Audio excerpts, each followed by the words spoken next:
तर आता आम्ही इथं पिझ्झा खायला आलो आहोत. 8 वाजलेत रात्रीचे आणि अचानकच आमचा प्लॅन ठरला. मला पिझ्झा खायची खूप इच्छा झालेली म्हणून आम्ही बाहेर आलो आहे पिझ्झा खायला. आणि आरू कुठे गेली? आरू गेली तिच्या पप्पांसोबत ऑर्डर द्यायला आणि मी बसली इथे. तर त्याला कंटिन्यू राहा.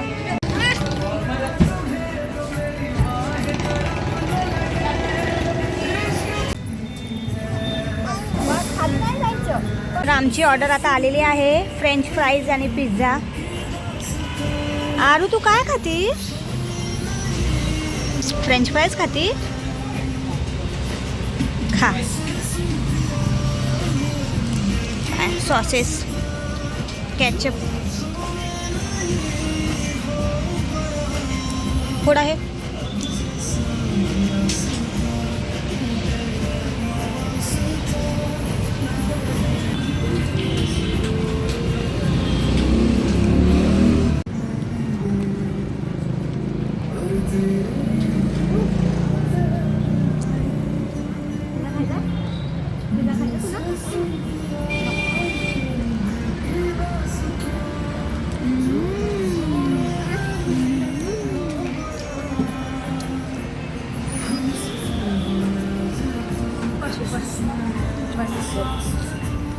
आर्या असं नाही करायचं बाळा, बॅड गर्ल.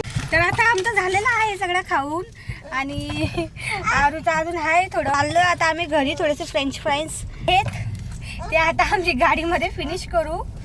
तर आजचा व्लॉग तुम्हाला कसा वाटला ते नक्कीच मला सांगा. असं सामान घ्यायचं होतं घराचं, ते घ्यायला इथं थांबलो आहे. तर ते पण घेऊन घेऊ आणि मग जाऊ घरी. तर घरामध्ये थोडासा राशन भरायचा होता, खूप काही गोष्टी खुटलं होतं, त्यासाठी आम्ही सुपरमार्टला आलेलो. आम्ही सामान घेत होतो आणि आरूला अशी मोकळी जागा भेटली तर तिची ती छान खेळत असते, अजिबात त्रास देत नाही. तर तिला अशीच मोकळी मी सोडून दिली, ती तिची खेळत होती.